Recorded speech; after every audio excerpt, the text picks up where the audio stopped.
আপনার আমার নারায়ণগঞ্জের প্রতিবেশী, আমার ভাই, আমার কাছের লোক, ঠিক কিনা? এখানে বিভিন্ন দলের লোক আছে না? বিএনপি, জামাত, এনসিপি, কোথায় যাবে? এটা তো তাদের দেশ। যারা অপরাধ করছে দূরে আছে, যারা সাধারণ দল করেছে তাদের তো কোনো দোষ নাই। তাদেরকে মারা কাটা অত্যাচার করা জায়েজ হবে? এটা ইসলামের শিক্ষা না। ইসলামের শিক্ষা হচ্ছে সংশোধন করা, ক্ষমা করে দেওয়া। তা আছেন তো চারো দলের লোক, ঠিক না? এখানে কওমির লোক আছে, আলিয়ার লোক আছে না? কথা বলে না। আপনাদের মধ্যে মতভেদ আছে, থাকতেই পারে, থাকুক, কিন্তু আমি বলবো তিনটা ইস্যুতে কোনো মতভেদ করতে পারবেন না।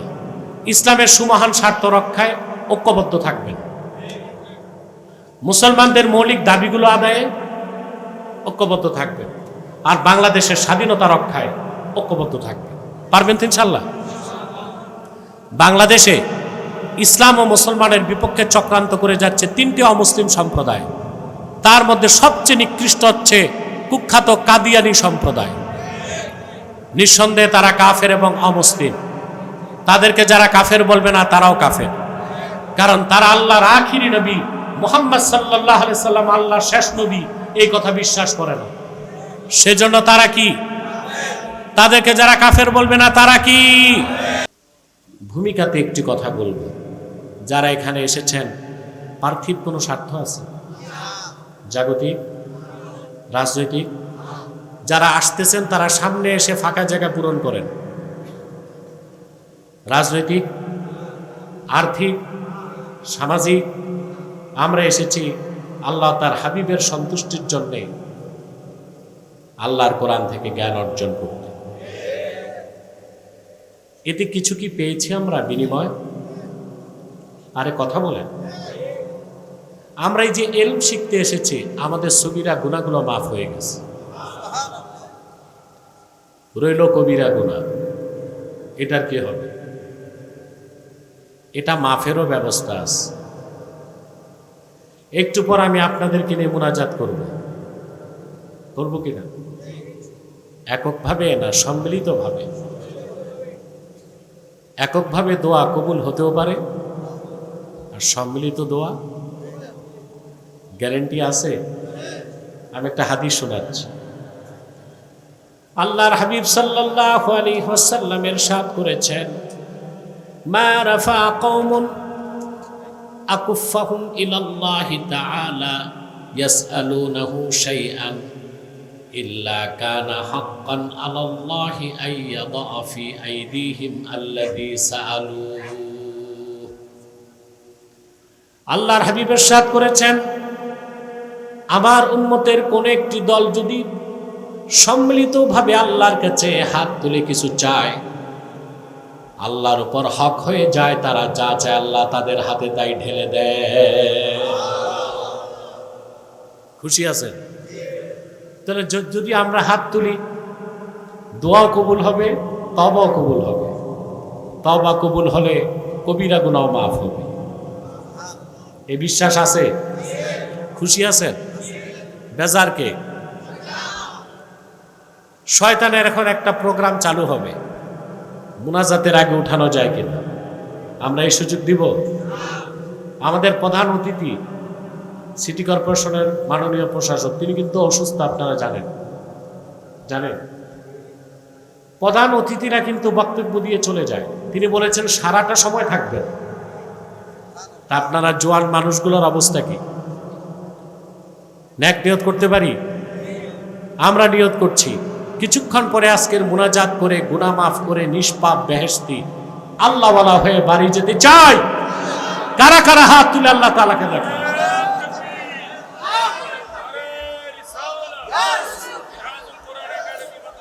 আল্লাহ কবুল করুক, আল্লাহ মঞ্জুর করুক। মাইকটা আর একটু সেট করতে হবে, পিছন থেকে সাউন্ডটা ঠিক করতে হবে। আহ্বান দেখো। প্রিয় বন্ধুগণ, আর দেরি নয়, তিলাওয়াতের মাধ্যমে আলোচনায় প্রবেশ করছি। আমার সঙ্গে আপনারাও তিলাওয়াত করুন। এখন ঠিক হচ্ছে। আমার সঙ্গে আপনারাও তিলাওয়াত করুন, যেন প্রতিটি অক্ষরে নূর আল্লাহ তাআলা আমাদের সিনায় বিকশিত করে দেন। পড়ুন। أعوذ بالله من الشيطان الرجيم بسم الله الرحمن الرحيم وإذ ابتلى إبراهيم ربه بكلمات فأتمهن قال إني جاعلك للناس إماما قال ومن ذريتي قال لا ينال عهد الظالمين আল্লাহ তাআলা বলেন মুহাম্মদ সাল্লাল্লাহু আলাইহি ওয়াসাল্লাম আপনি স্মরণ করুন ইব্রাহিমের রব যখন তার পরীক্ষা নিলেন কিছু বিষয়ে প্রতিটি পরীক্ষায় হযরত ইব্রাহিম সফলতার সাথে পরিপূর্ণ করলেন সবগুলো পরীক্ষায় উত্তীর্ণ হবার পরে হযরত ইব্রাহিমকে আল্লাহ বললেন ইন্নী জাইলুকা লিন-নাসি ইমামা ইব্রাহিম আমি তোমাকে মানব জাতির নেতা বানাবো তাৎক্ষণিক তিনি প্রশ্ন করলেন অমিন যুররিয়াতি আমার বংশ থেকে যারা আসবে তারাও কি নেতৃত্ব পাবে আল্লাহ তাআলা বললেন লা ইয়ানালু আহদিজ জালিমিন তোমার বংশে যারা জালেম হবে শিরক করবে কুফর করবে জুলুম করবে নেতৃত্বের নিয়ামত কোনোদিনও তারা পাবে না বিশ্বের সমস্ত মুসলিমদের জাতির জনক হচ্ছেন ইব্রাহিম আলাইহিস সালাম এতে কোনো সন্দেহ আছে মুসলমান সাংস্কৃতিকভাবে রাজনৈতিকভাবে যাকে তাকে বাপ বানাতে পারে না এটা স্বীকৃতি আসবে আল্লাহর পক্ষ থেকে আল্লাহ রাব্বুল আলামিন বলেন মিল্লাতা আবিকুম ইব্রাহিম হুয়া সাম্মাকুমুল মুসলিমিন উম্মতে মুহাম্মদী তোমাদের জাতির জনক হচ্ছে ইব্রাহিম সুবহানাল্লাহ সারা পৃথিবীর মুসলমানদের আধ্যাত্মিক পিতা নবীজি মুহাম্মদ সাল্লাল্লাহু আলাইহি ওয়াসাল্লাম সারা পৃথিবীর মানুষের আদি পিতা আদম আলাইহিস সালাম সারা পৃথিবীর বিশ্বাসীদের জাতির পিতা ইব্রাহিম আলাইহিস সালাম আর আমাদের প্রতিটি মানুষের আছে জন্মদাতা একজন পিতা পঞ্চম কোন পিতা বানাবার সুযোগ ইসলামে নাই সাংস্কৃতিকভাবে রাজনৈতিকভাবে কাউকে পিতা বানাবার সুযোগ নাই আধ্যাত্মিকভাবে কাউকে পিতা বানানো উচিত নয় পীর কি বাবা হবে না শায়েখ হবে কি হবে অনেকে পীর সাহেবকে বাবা বলে কি বলে এটা শুনতে একটু দৃষ্টিকটু মনে হয় যিনি পীর হবেন তিনি হচ্ছেন স্পিরিচুয়াল গাইড আধ্যাত্মিক নেতৃত্ব দিবেন তিনি হবেন শায়েখ তিনি হবেন স্পিরিচুয়াল টিচার আধ্যাত্মিক শিক্ষক ঠিক কিনা হযরত ইব্রাহিম আলাইহিস সালামকে আল্লাহ তাআলা জাতির জনক বানাবার আগে তার পরীক্ষা নিলেন একটা দুইটা না 10টা কয়টা সুবহানাল্লাহ আমি তার মূল পরীক্ষাগুলোর কথা সংক্ষেপে বলছি খুব ডিস্টার্ব হয় পিছনে হর্ন চলবে স্পিকার চলবে ইকো থাকবে না পিওর সাউন্ড থাকবে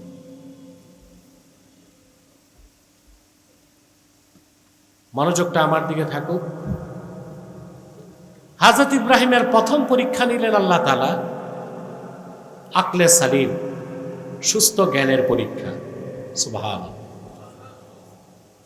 ওনার বাড়ি ছিল ইরাকের বাবেলে কোথায় ইতিহাসে বাবেলকে বলা হয় বেবিলন কি বলা হয় তিনি যে সমাজে ছিলেন যে টেরিটরি যে ভূখণ্ডে ছিলেন রাজত্ব করত নাস্তিক নমরুদ আর ওখানে সব ছিল পৌত্তলিক কিছু ছিল নক্ষত্র পূজারী, কিছু সূর্য পূজারী, কিছু চন্দ্র পূজারী, কিছু অগ্নি পূজারী, বাকিরা পৌত্তলিক মূর্তি পূজারী। সে অন্ধকার পরিবেশে স্রষ্টা যে কে, রব কে, এই পরিচয় দেবার মতো একজন মানুষও ইব্রাহিম আলাইহিস সালামের পাশে ছিলেন না। কিন্তু তিনি বিবেক বুদ্ধি জ্ঞান চর্চার মাধ্যমে খুঁজে পেলেন আসলেই প্রকৃত রবকে। বলেন সুবহানাল্লাহ। শুরু হলো তার পরীক্ষা। কোরআন শরীফে আল্লাহ তাআলা বলেন, ফালাম্মা জান্না আলাইহিল লাইলু রাআ কাওকাবান ক্বালা হাযা রাব্বি ফালাম্মা আফালা ক্বালা লা উহিব্বুল আফিলিন। আল্লাহ পাক বলেন, ইব্রাহিমকে যখন রাত আচ্ছন্ন করে ফেলল, উন্মুক্ত আকাশ পানে উজ্জ্বল নক্ষত্র দেখল, দেখি ইব্রাহিম বলল, হাদা রাব্বি, এটা আমার রব। নক্ষত্র যখন ম্লান হয়ে গেল, তিনি বললেন, ক্ষয়প্রাপ্ত, যার শক্তি বাড়ে কমে, অপর শক্তির কাছে যার শক্তি খর্ব হয়, এই রকম অপরিপূর্ণ নাকেস কোন সত্তাকে ইব্রাহিম রব মানতে প্রস্তুত নয়। বলেন সুবহানাল্লাহ।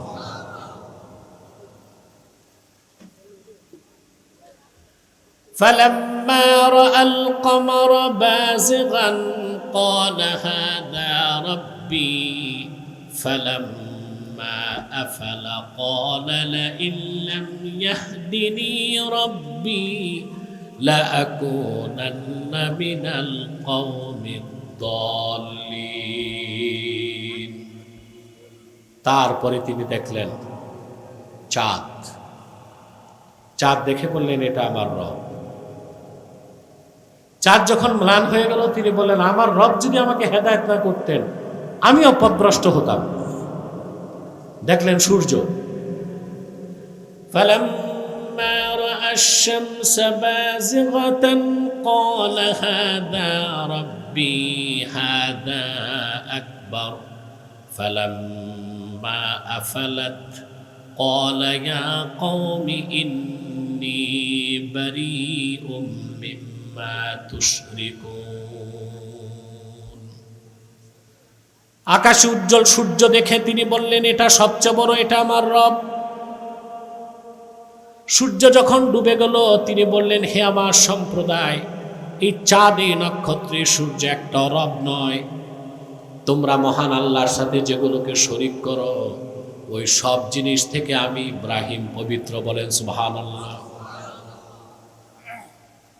আল্লাহর পরিচয় তিনি খুঁজতেছিলেন, জ্ঞান এবং আকলের পরীক্ষা দিলেন, ঠিক কিনা? একটা প্রশ্ন আসে, হযরত ইব্রাহিম আলাইহিস সালাম যতক্ষণ নক্ষত্রকে রব বলেছেন, যতক্ষণ সূর্যকে রব বলেছেন, যতক্ষণ চন্দ্রকে রব বলেছেন, ততক্ষণ কি শিরক হয় নাই?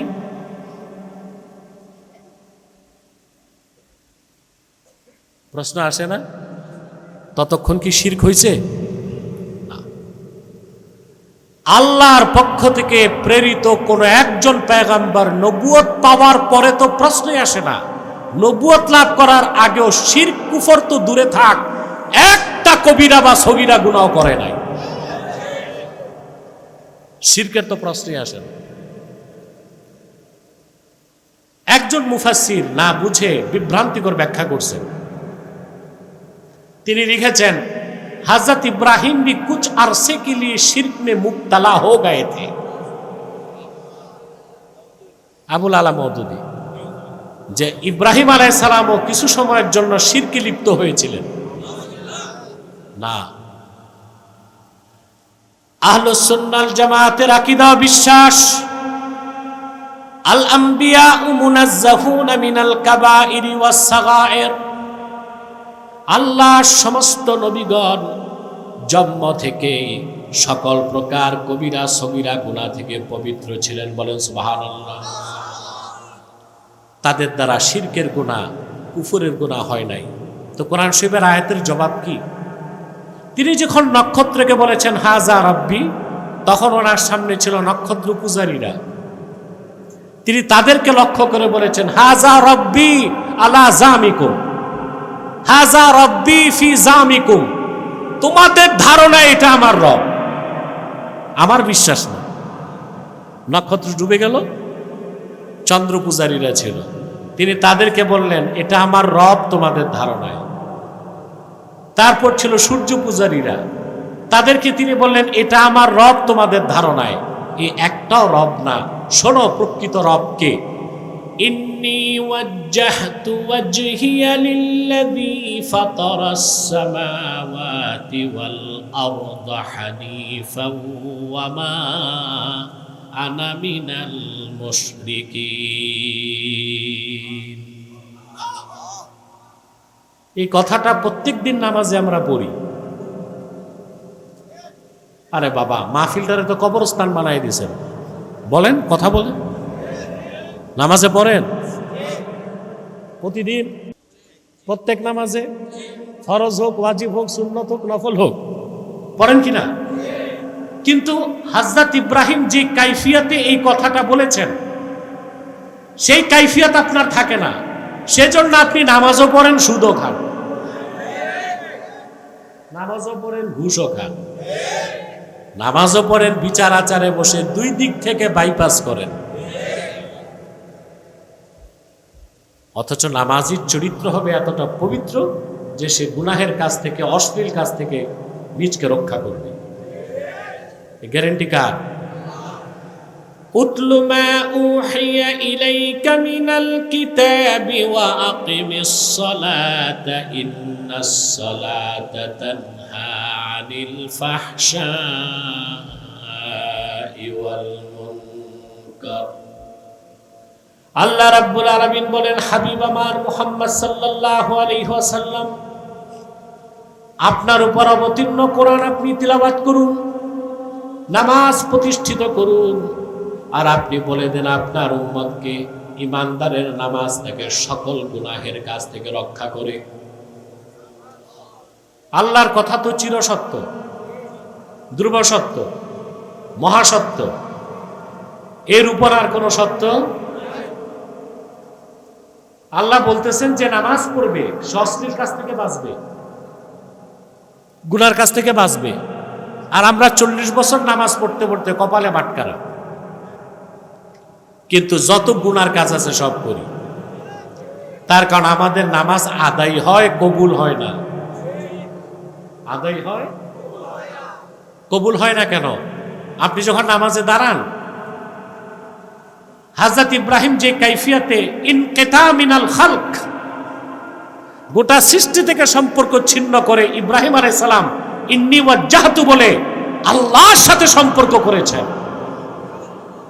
তাসাউফের ভাষায় সেটা ফানা ফিল্লাহ। ওই রকম কাইফিয়ত আপনি অর্জন না করেই তো নামাজে দাঁড়ান। এই জন্য নামাজে দাঁড়ালে যত চিন্তা, বাজার ঘাট হাট, ধান্দাবাজি, ব্যবসা, চাকরি, সব আপনার মাথায় এসে জমা হয়।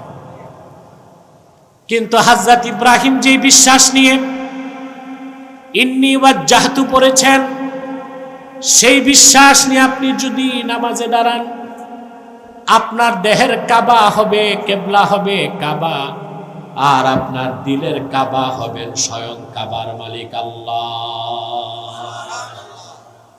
তখন আপনার নামাজ হবে প্রকৃত নামাজ। সেই নামাজে আপনি লজ্জাত পাবেন, স্বাদ পাবেন, মজা পাবেন। সেই নামাজে কি ঘটবে? ইনকিতা মিনাল খালক, তাআল্লুক মাআল খালিক। সৃষ্টির সাথে আপনার কোনো সম্পর্ক থাকবে না, স্রষ্টার সাথে বন্ধুত্ব হয়ে যাবে। ওইভাবে যদি 40 দিন আপনি নামাজ পড়তে পারেন, মুনাফিকের খাতা থেকে আপনার নাম কাটা পড়ে যাবে। হযরত ইব্রাহিম প্রথম পরীক্ষা দিলেন কি? সবাই বলেন, জ্ঞানের পরীক্ষা। তিনি সকলকে বললেন, শোনো রবকে, ইন্নী ওয়াজ্জাহতু ওয়াজহিয়া লিল্লাযী ফাতারাস সামাওয়াতি ওয়াল আরদা হানিফাও ওয়া মা আনা মিনাল মুশরিকিন। আমি মুখাপেক্ষী হলাম সে মহান সত্তা যিনি আকাশ ও জমিনকে সৃষ্টি করেছেন সুনিপুণভাবে। আমি মুখাপেক্ষী হলাম হানিফান আই মাইলান ইলাল হক, সমস্ত শিরক থেকে মুক্ত হয়ে আল্লাহর তাওহীদ অভিমুখী হয়ে গেলাম। পরীক্ষায় পাশ করছেন? কথা বলেন। আসলে আল্লাহর পক্ষ থেকে দ্বিতীয় পরীক্ষা, ইব্রাহিম আমার তাওহীদের প্রচার তোমার সম্প্রদায়কে করো। এখন সম্প্রদায়ের যা ছিল সব ছিল পৌত্তলিক। সব কি ছিল বলেন? স্টেজে উঠানামা না করলে ভালো হয়, এতে আমার মনোযোগ নষ্ট হয়। আর স্বেচ্ছাসেবকরা যে বোধহয় খাওয়া দাওয়ায় বসছে। সাবান কোথায়? নাই। মাইকটাকে গাইড করো, আওয়াজটা স্পষ্ট করো, প্রয়োজনে আওয়াজ কম হোক, পরিষ্কার আওয়াজ দরকার। আপনাদের কষ্ট হচ্ছে? আর কিছু সময়, হ্যাঁ, ফজর বাদ দিয়া আকাশও গর্জন করছে। যখন তখন আল্লাহ আমাদের পরীক্ষা নিতে পারেন। কি বলেন? তিনি যদি বৃষ্টি দেন, সেটা কি জাস্টিস হবে না ইনজাস্টিস? সেটা হবে ইনসাফ। তবে আমরা দেখতে চাই তিনি বৃষ্টি না দিয়া ইহসান করবেন কিনা, ঠিক কিনা? বৃষ্টি দিলে ইনসাফ, না দিলে ইহসান। আল্লাহর কাছে ইনজাস্টিস, অবিচার বলে কিছু সুবহানাল্লাহ। ইব্রাহিম আলাইহিস সালাম চিন্তা করলেন, আমার সম্প্রদায়তে আমি ছাড়া আল্লাহর তাওহীদে বিশ্বাসী একজনও নাই। কিন্তু আল্লাহর হুকুম তো, এটা তো তার পরীক্ষা। তিনি সোজা চলে গেলেন পূজা মণ্ডপে, যেখানে তার গোত্রের লোকজন মূর্তি পূজা করত। তিনি বললেন, মা হাযিহিত তামাসিল, এইসব প্রতিমা, ভাস্কর্য, মূর্তি, এগুলো কি? এগুলোর ইবাদত করো কেন? তারা কোনো দলিল দিতে পারে নাই, পৌত্তলিকতার পক্ষে একটা যুক্তি দিছে। ক্বালু ওয়াজাদনা আবাআনা লাহা আবিদিন, এগুলোর পক্ষে কোনো যুক্তি দলিল নাই। আমরা আমাদের দাদা বাবাদেরকে দেখছি মূর্তি পূজা করতে, আমরাও করি। বলেন না নাউজুবিল্লাহ। ইব্রাহিম আলাইহিস সালামের গোত্র মূর্তি পূজার পক্ষে একটা যুক্তি দিছে কিনা? যুক্তিটা ছিল সাংস্কৃতিক। কি ছিল? আমরাও কিন্তু বর্তমান যুগের সংস্কৃতির দোহাই দিয়ে অনেক শিরক করি। করি কিনা? যেমন আমাদের দেশে রাজনীতি করতে হলে স্মৃতিসৌধে যেতে হয়, পুষ্প অর্পণ করতে হয়। আমাদের দেশে সংস্কৃতি মানতে যে 21শে ফেব্রুয়ারি শহীদ মিনারে যেতে হয়, ওখানে কি শহীদদের কবর না কবরস্থানে? তো ওখানে কি স্মৃতিস্তম্ভ, মানুষ নগ্ন পদে ফুল দেয়, কুর্নিশ করে, মাথা নত করে। আকীদার দৃষ্টিকোণ থেকে এগুলো শিরকি কাজ, কিন্তু এগুলো আমরা করতেছি বাঙালি সংস্কৃতির দোহাই দিয়া। তারাও শিরক করত সাংস্কৃতিক দোহাই দিয়ে, আমরাও শিরক করি। করি কিনা? কেন বলি? আমাদের ধীরে ধীরে সংস্কৃতিকে পরিবর্তন করতে হবে, পরিশুদ্ধ করতে হবে। আমাদের বাঙালি সংস্কৃতি হতে হবে শিরক মুক্ত, কুফর মুক্ত, পরিশুদ্ধ, পরিমার্জিত, স্বচ্ছ।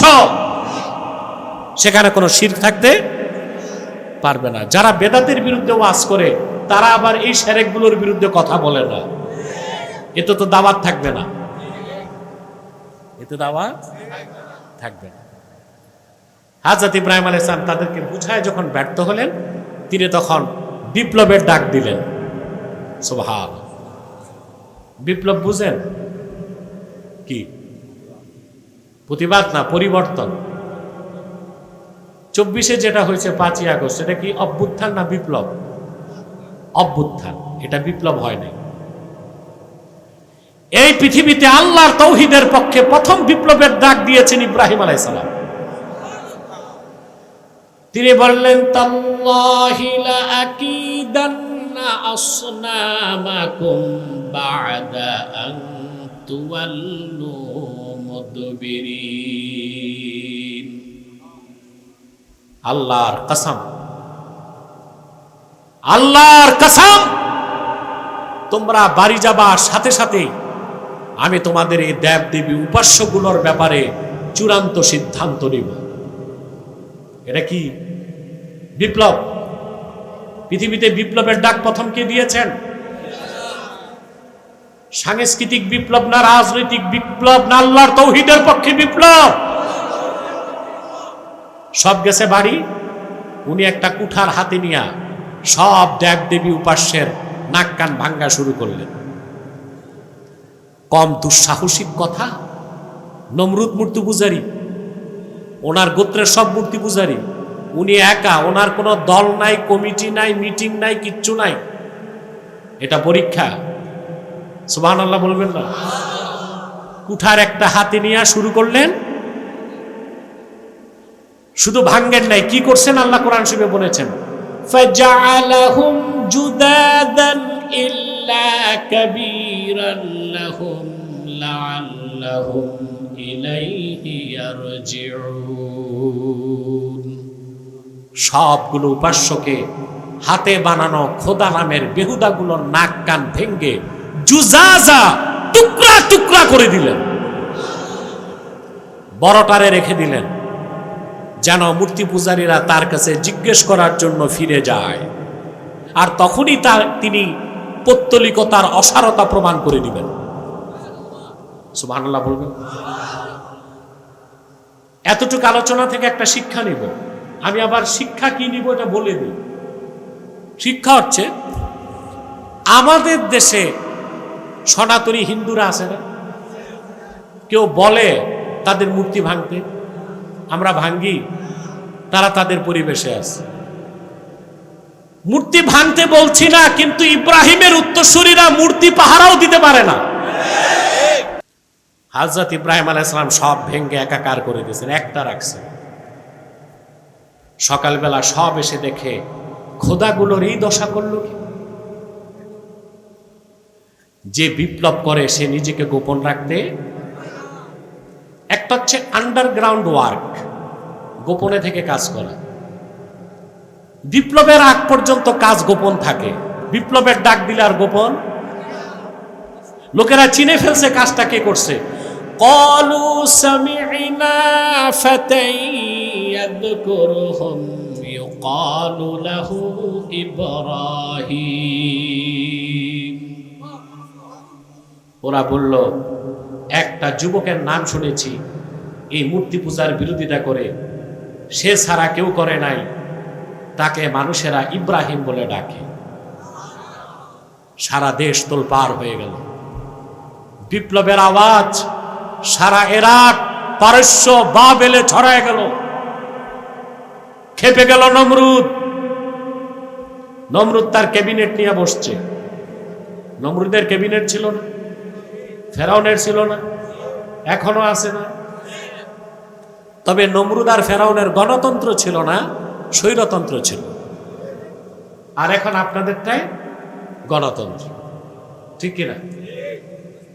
ক্যাবিনেট সিদ্ধান্ত নিল ইব্রাহিমকে কঠিন শাস্তি দাও। হাররিকুহু ওয়ানসুরু আলিহাতাকুম ইন কুনতুম ফাইলিন। ইব্রাহিমকে ধরো আর তাকে আগুনে জ্বালায় দাও। কঠিন পরীক্ষা আসলো। অগ্নিকুণ্ড নির্মাণ করা হলো, কাঠের কামান তৈরি করা হলো, কাঠের কামানের হাতলে বসানো হলো। কাঠের কামান ঘুরছে, রশি কাটলেই তিনি আগুনে যাবেন। আল্লাহ তার খলিল, তার দোস্তের পরীক্ষা নেওয়া ছাড়লেন না, জিবরিলকে পাঠিয়ে দিয়েছেন। কাসাসুল কোরআন ইবনে কাসির লেখেন, হযরত জিবরিল এসে ইব্রাহিম খলিলকে বললেন, ইব্রাহিম আলাকা হাজাতুন ইয়া ইব্রাহিম। ইব্রাহিম, আমি আল্লাহর সবচেয়ে শক্তিশালী ফেরেশতা, আমার নাম জিবরিল, কোনো সাহায্যের দরকার আছে কিনা বলো। আমার 600 পাখা আছে, একটা ঝাপটা দিলেই নমরুদের রাজত্ব মাটির সাথে মিশে একাকার হয়ে যাবে।